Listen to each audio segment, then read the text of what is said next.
Ացնելու ի վերջո երբ է կարողանալու ձեր ասած հոգևոր հավաքը եւ նկատելի է որ այն եկեղեցիներում որտեղ դուք Կիրակի օրերը չեք գնում պատարագի մարդիկ չեն գնում այդ թվում եւ ձեր աջակիցները օրինակ Հովանավանք 2 անգամ գնացիք ձեր հետևից եկել էին մարդիկ երրորդ անգամ դուք Հովանավանք չգնացիք նախընտրեցիք այլ եկեղեցի այդպես էլ ոչ մեկ չգնաց եւ չմասնակցեց Ստեփան Ասատերյանի պատարագի շնորհակալություն Ես տեղյակ եմ որ այնտեղ պատարակներ են տեղի ունենում եւ մարդիկ գնում են ոչ պակաս, քան գնում էին իմ գնալուց առաջ եւ կամ դուք սխալ տեղեկություն ունեք դուք եղել եք անձամբ այնտեղ այո դե գիտեք ես գիտեմ որ մարդիկ ես էլ անձամբ չեմ եղել բայց ես ինֆորմացիայի որոշակի գուցե ավելի հավաստի աղբյուրներ ունեմ քան դուք կներեք գուցե կարող է դուք ավելի հավաստի աղբյուրներ ունեք, բայց ես ունեմ հավաստի աղբյուրներ եւ մարդիկ գնում են այնտեղ նորմալ հոգեվոր կյանքը շարունակվում է, ինչ վերաբերում է լիցքին, հենց այդ լիցքն է, լիցքի մասին է խոսքը, որ վաղար շաբաթում քաղաքացիական պայմանագիր կուսակցությունը եւ նրա տեխնացուն հաղթել են եւ ցանկացած քաղաքական տենց իրադարձություն լիցք է տալիս հենց վաղար շաբաթում նույնպես էջմիածում նույնպես Այսինքն հենց ինչ որ գրել էի այդ նկատի ունեի։ Հա ինչ վերաբերվում է մայրաթոռը ազատագրելու գործընթացին, գիտեք շատ տարբեր մեկնաբանություններ կան դրա հետ կապված, բայց այս դեպքն էլ է նա, որ էլի նոր կտակարանի ձևակերպումը շատ պատեհ է, որ ես հաճախ եմ օգտագործում, պիտի նայեք եւ պիտի չտեսնեք։ Մայրաթոռի ազատագրման գործընթացը սկսել է, ընթանում է եւ անխուսափելիորեն հասնելու է տեղ։ Հոգևոր հավաքը դե ամեն Կիրակի հոգևոր հավաքը հենց հոգևոր հավաք է։ Դե գիտեք Էջմիածնի կենտրոնական հրապարակի գաղափարը դեռ ընթացքի մեջ է կտեսնենք։ Նկատի ունեմ գիտեք ինչ այդ բաները որ հայտարարվում է ի վերջո պետքա նաև արձանագրել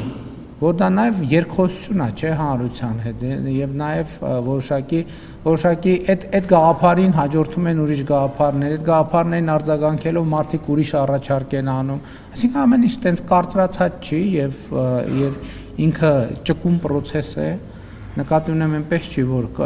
որևէ որոշմամբ հաստատել ենք որ SS Կարևորը որ Հայաստանում հիմա ընդհանուր առմամբ ես պիտի ուրախությամբ եւ գոհունակությամբ արձանագրեմ, որ հոգեվոր նորոգման գործընթաց է տեղի ունենում։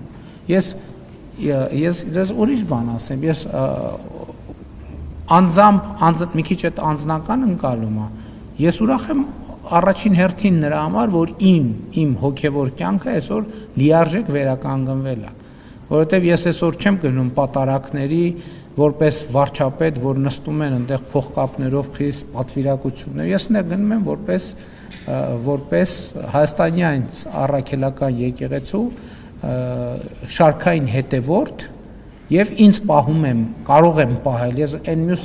ձևաչափերով չէի կարող այդպես պահել ինձ պատարակների ժամանակ, իսկ դրանից դուրս էլ պատարակի չէի կարող գնալ, որովհետեւ այդ ապա հոգևորականության մթնոլորտը որ կար որ հաստատված էր դա շատ մեծ արգելք էր հիմա այդ արգելքը հաղթահարված է ամենամեծ խնդիրը լուծված է որ ես այսօր որպես հայաստանյան ծառայելական Սուրբ եկեղեցու շարքային հետևորդ կարող եմ լիարժեք ապրել իմ հոգևոր կյանքով եւ դա ամենակարևոր բանն է եւ ես ուզում եմ դա տեղի ունենա ընդհանուր առմամբ Հայաստանի բոլոր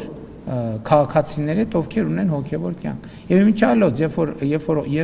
ես ասում եմ որ հարահավաք չի դա պատարակ է եւ ես ուրախ եմ նաեւ որ մեր կուսակցությունը մեր համախոհները նրանք ովքեր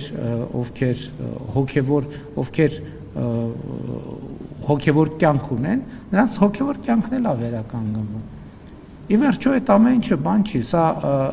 ձև չի եւ ես անձամբ շատ բավարարված եմ, որ ամեն շաբաթ կարող եմ գնալ եկեղեցի, մասնակցել պատարակի, ծնկի գալ եւ այդ թվում մեղքերի թողություն ստանալ։ Դա յուրաքանչյուր մարդու համար կարևոր է։ Նախորդ անգամ դուք հարց եք տվել, ես հետո հարցերով ընկա, մոռացա պատասխանել, հարցրեցիք, ասեք, այդքան շատ մեղքեր ունեք, մեզնից յուրաքանչյուրը շատ մեղք ունի։ Մենք բոլորս մարդը մեղավոր է։ Մեկինը մի քիչ ավել, մեկինը մի քիչ պակաս, իմը իհարկե ենթադրվում է, որ ավելի շատ։ Պայմանավորված է իմ պատասխանատվության չափով եւ իմ կարգավիճակի առանձնահատկություններով եւ այլն եւ այդպես շարունակ։ Գուցե իմ կյանքի առանձնահատուկ բովանդակությամբ եւ ընդհանրապես կարծում եմ, որ մեղքերից ազատվելու ամենաբանում 31-րդ Սաղմոսում ասում է, որ մեղքերս քեզ ցույց կտամ եւ անօրենությունս չեմ թաքցնի քեզնից։ Դա յուրաքանչյուր հավատավոր քրիստոնյայի համար պետք է լինի կրեդո մոտեցում, որովհետեւ մեզնից իմիջայլոց էլ ասեմ, որ փարիսեցիները ուզում են փորձության ենթարկել, չէ՞, ուզում են մարդուն դրթել նրան, որ նա ասի, որ ես անմեղ եմ, այսինքն մեղքի տեսակետից անմեղ եմ, որովհետեւ դա ամենամեծ սրբա